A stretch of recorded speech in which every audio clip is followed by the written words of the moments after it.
Welcome to Summary Central. You're listening to the 15-minute summary of Essentialism, the Disciplined Pursuit of Less by Greg McKeown.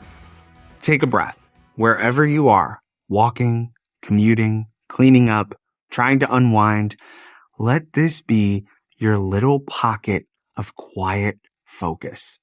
Because this summary isn't about doing more.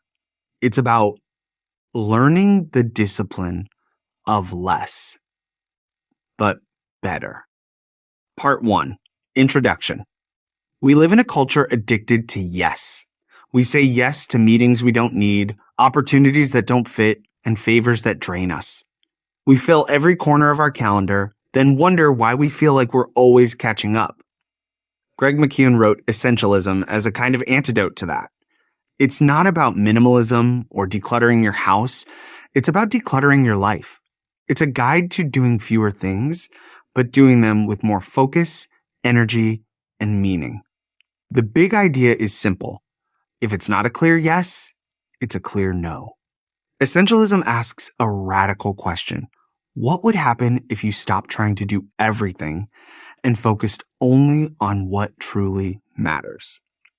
McKeown argues that most of us confuse busyness with productivity. We think motion equals progress. But being constantly in motion doesn't mean you're moving forward. Sometimes it just means you're running in circles.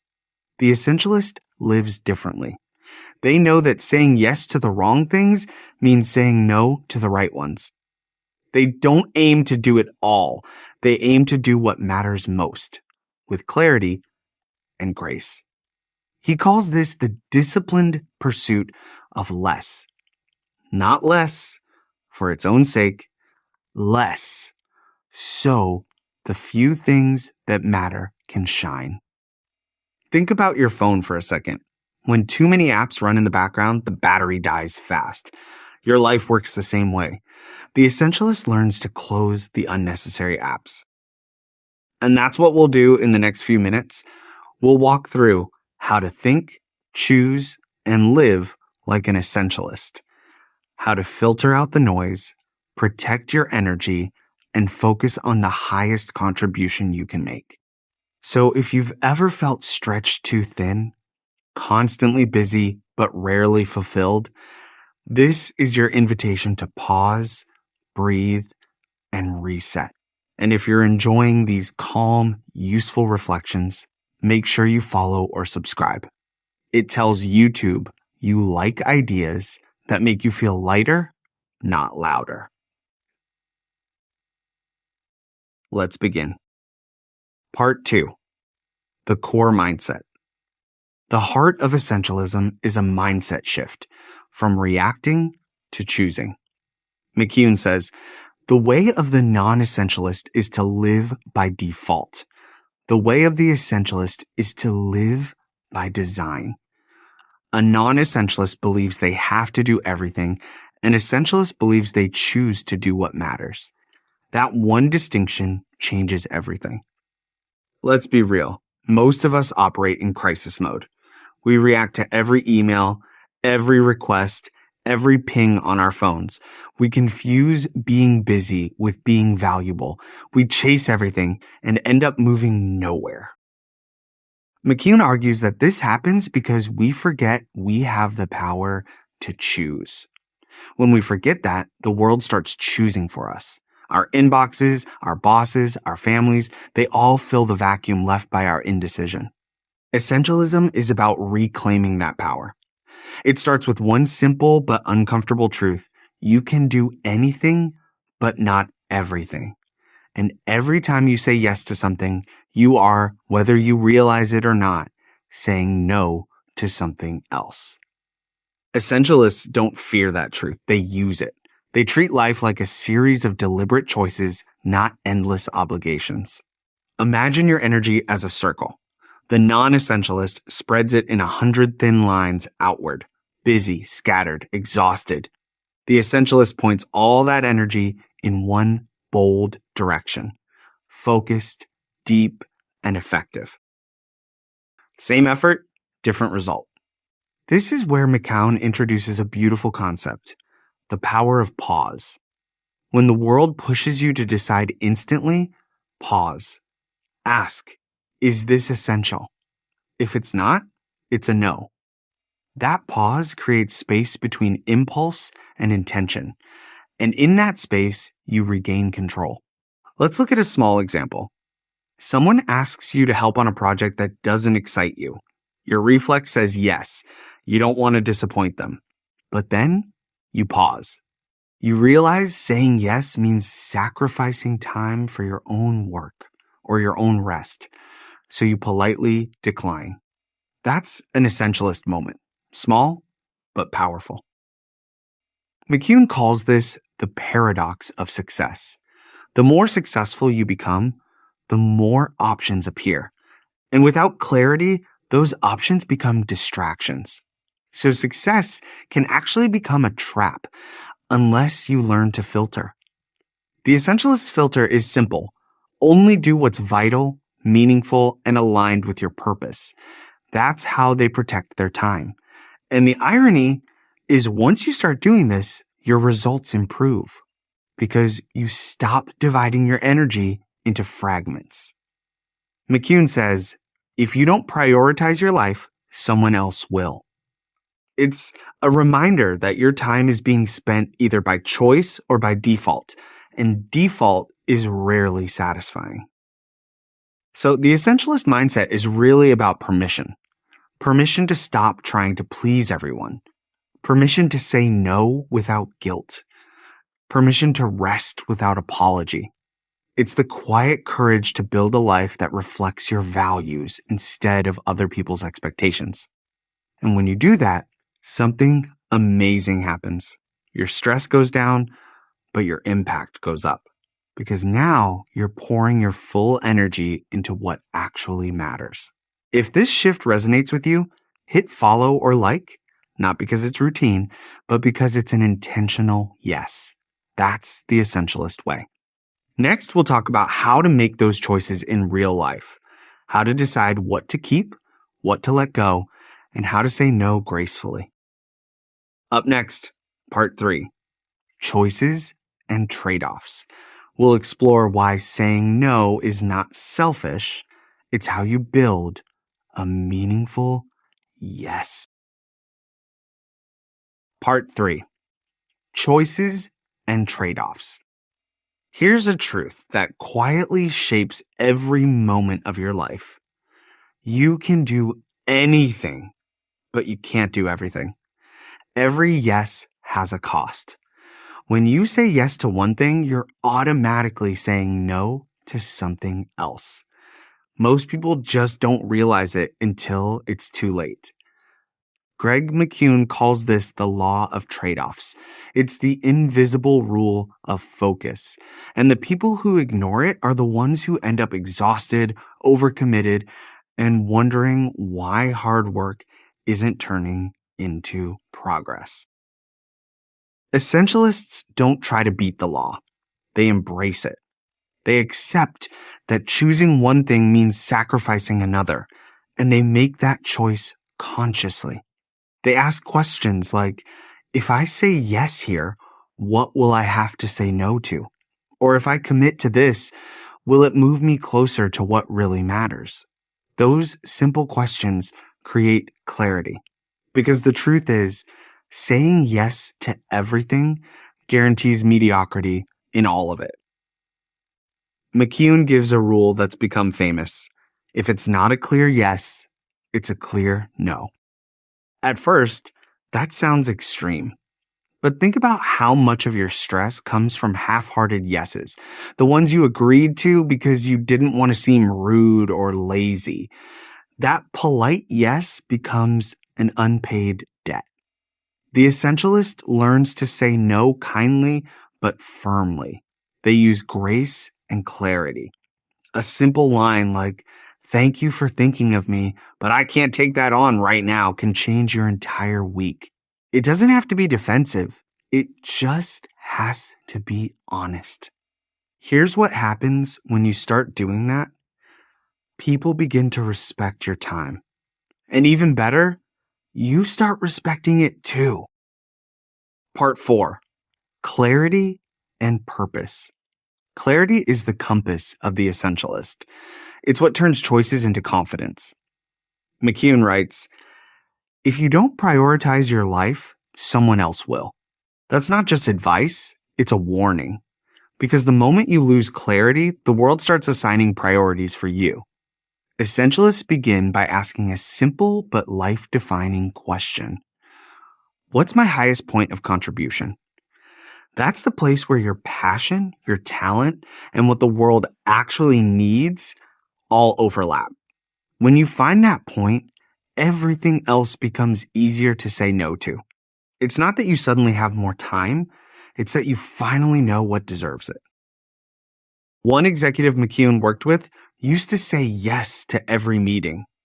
After learning essentialism, she began declining anything that didn't directly connect to her top goals. Within 6 months, her results doubled, and her stress level dropped in half. Because saying no isn't rejection. It's redirection. You're redirecting your limited energy toward your highest contribution. Trade-offs aren't failures, they're filters.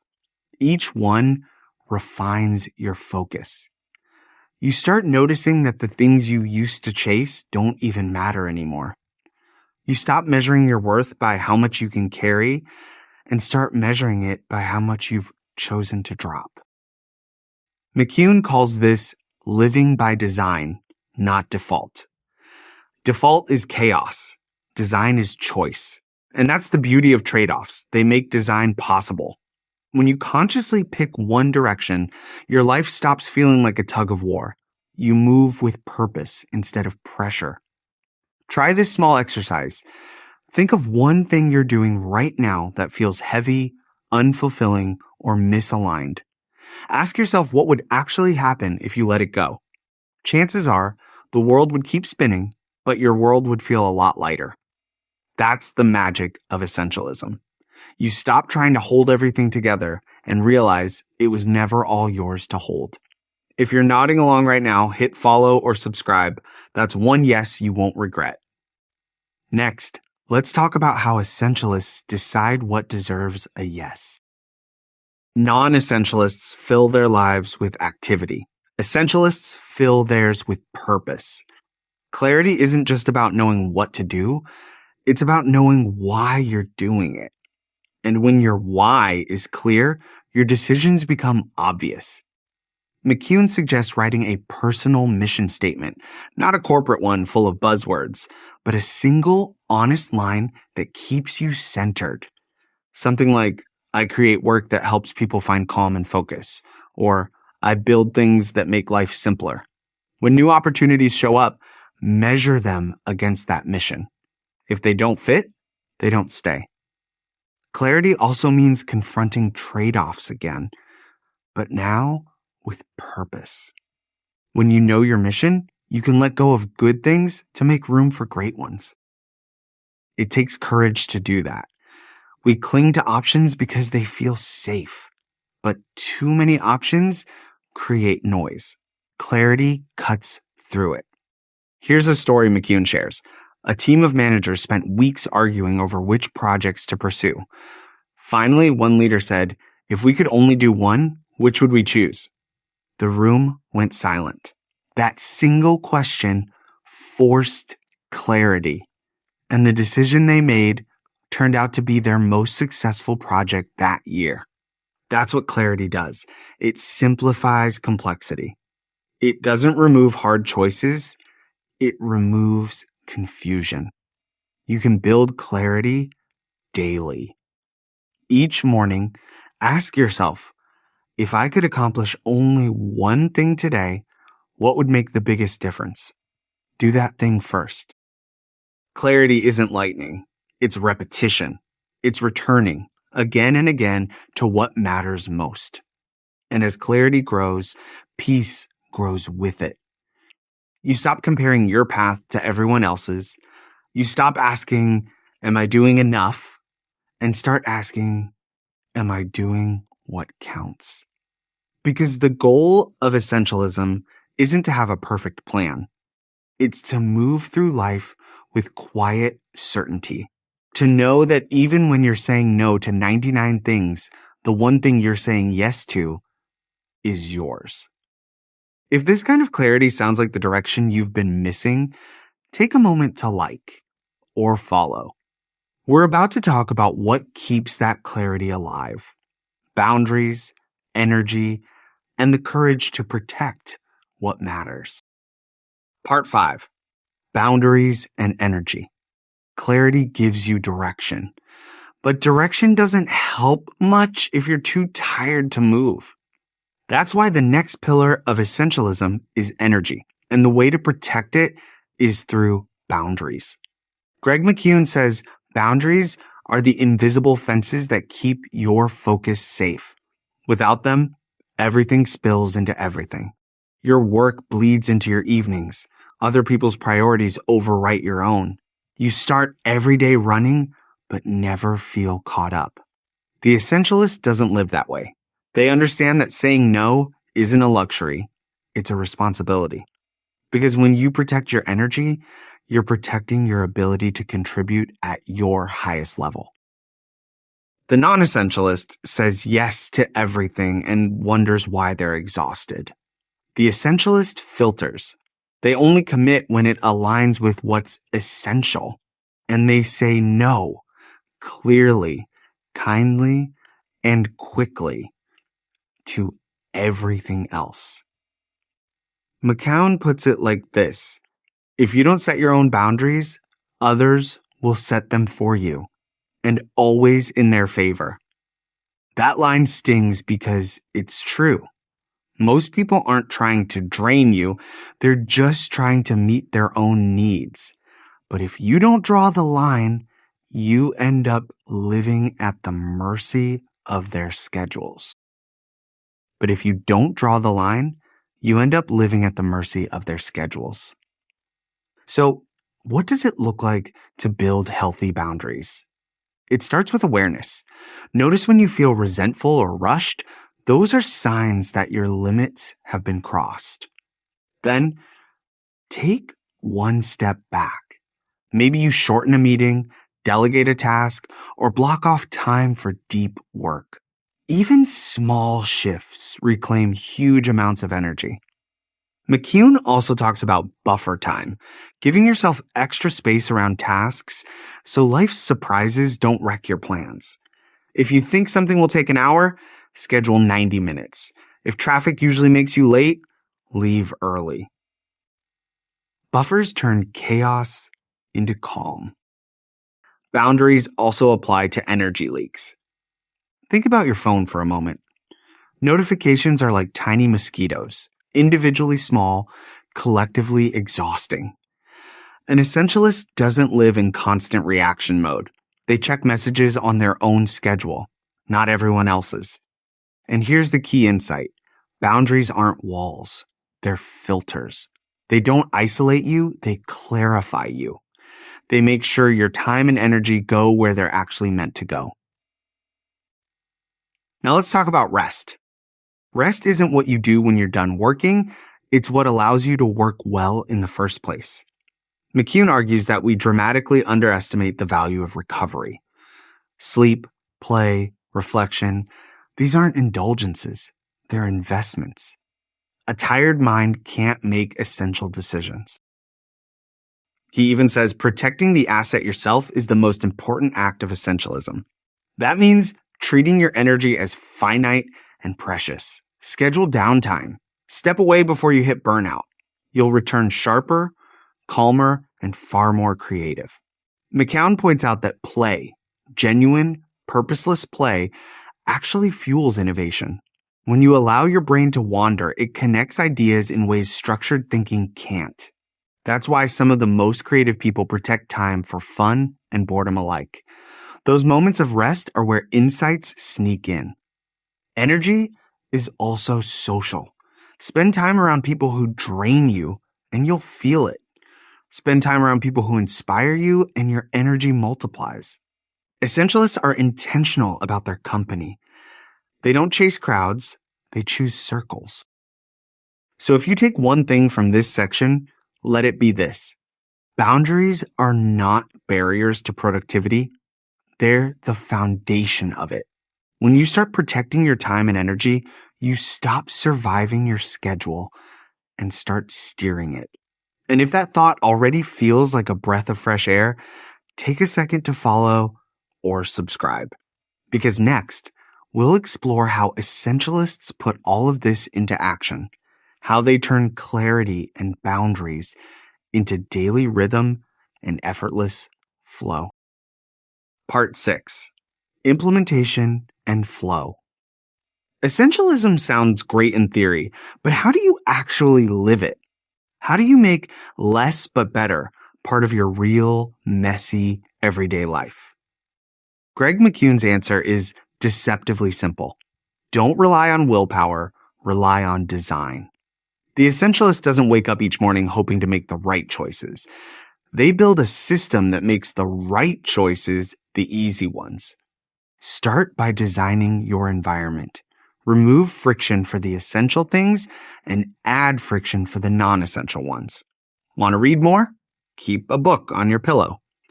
Want to check your phone less? Leave it in another room. Want to think more clearly? Declutter your workspace. Small design tweaks change behavior far more than guilt ever will. Next, create routines.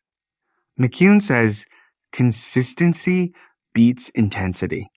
You don't need heroic bursts of focus. You need rhythms that make focus automatic. That could mean a morning ritual that centers you before the world demands your attention. It could mean blocking an hour each day for deep work and protecting it like a sacred appointment. It could mean an evening reset, reviewing what went well and asking, did I move closer to what matters? These rhythms reduce decision fatigue. They let you spend your limited energy on creation, not coordination. The text is already entirely in English. Here it is unchanged. And then there's the concept of flow. Flow is when effort meets alignment, when you're so absorbed in what you're doing that time blurs. Essentialists engineer their lives for that state. They work on what matters most in environments that support focus at times of day when their energy is highest. They remove noise so their attention can settle. Flow doesn't come from trying harder, it comes from clearing space. It's the reward for saying no often enough that the yeses finally fit. McKeown also introduces the idea of graceful endings. Every commitment has a life cycle. Essentialists know when to finish strong and move on. They ask, if I weren't already doing this, would I start it again? If the answer is no, they wrap it up respectfully and make room for what's next. That habit keeps life light. It prevents the slow creep of clutter, not physical clutter, but emotional clutter. And here's something few people realize. The more essentialist your life becomes, the more momentum you feel. You stop fighting friction. You stop sprinting on empty. You start gliding. Because the real promise of essentialism isn't productivity, it's peace. Peace in knowing that your energy is going exactly where it should. Peace in knowing that you're not wasting your days on noise. To make it real, McKeown suggests a simple rhythm. Every week, reflect. Ask yourself 3 questions. What worked? What didn't? What will I simplify next? This keeps you aligned, intentional, and honest. Essentialism, at its heart, is not a checklist. It's a lifestyle. It's the art of being selective without apology. And when you practice it long enough, life stops feeling like a juggling act. It feels like a steady rhythm. If this way of living feels like something you want to build, take a second to follow or share this episode. Because in our final part, we'll bring it all home, how it feels to truly live as an essentialist and how you can start right now. Up next, Part 7. Conclusion. The final reflection on what it means to choose less, but better. Part 7. Conclusion. Take a breath. You've just spent 15 minutes slowing down, thinking about what truly matters. That, in itself, is an essentialist act. Greg McKeown says that essentialism isn't a productivity system or a life hack. It's a philosophy, a way of seeing the world through the lens of purpose and choice. It's the discipline of focusing your time, energy, and attention on what creates the highest impact and letting the rest fall away. He calls it the disciplined pursuit of less, not laziness, not minimalism for aesthetic points. Discipline, because doing less on purpose and doing it well takes courage. If there's one truth that runs through this book, it's that your life is defined by what you choose to ignore. There will always be more opportunities, more demands, more noise. The essentialist simply learns to say, not for me, not now. McKeown writes, we can either make our choices deliberately or allow other people's agendas to control our lives. That sentence might be the most important one in the whole book. Because most of us don't lose control of our lives all at once, we give it away. One small yes at a time. A yes to something we don't believe in. A yes to someone else's urgency. A yes that chips away at what we truly want. The essentialist reverses that trend. They start with the end in mind and work backward. They design a life that's full, but never crowded. And the payoff isn't just success, it's peace. The quiet confidence of knowing you're right where you're supposed to be. If you only remember a few ideas from this summary, make them these. 1. You always have a choice. Busyness is not a badge of honor. Saying no is not selfish. It's how you create space for the yeses that actually matter. 2. Trade-offs are real. You can't do it all, and you shouldn't try. But when you choose deliberately, every no becomes a yes to something better. 3. Clarity creates confidence. The clearer you are about what matters most, the easier it becomes to eliminate what doesn't. Don't chase productivity, chase purpose. 4. Boundaries protect your energy. Without them, your priorities will always be stolen by someone else's. Protect your focus like your most valuable asset because it is. 5. Progress, not perfection. Essentialism is not about doing it right every day. It's about realigning when you drift again and again until focus becomes your natural state. And finally, 6. Remember that less isn't emptiness. It's space.